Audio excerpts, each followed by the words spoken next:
Nancy Cordes is following developments. Nancy, what's the latest there?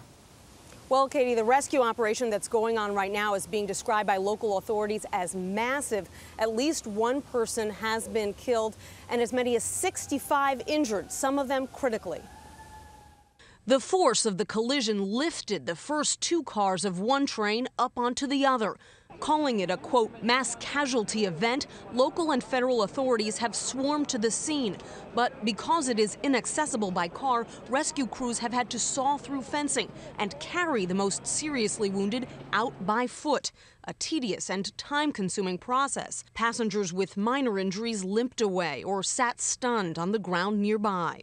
Again, we don't know the cause. Right now, we're focusing on making sure that the people receive any attention that they might need. The crash happened just before 5 p.m. Eastern Time, between two metro stops at the start of rush hour on one of the busiest metro lines here in Washington, the Red Line. All we know right now about the cause of this crash is that the two trains were on the same track and apparently were headed in the same direction, which will lead to questions, Katie, about signal problems or possibly driver error. And Nancy, what is the safety record for the metro in Washington?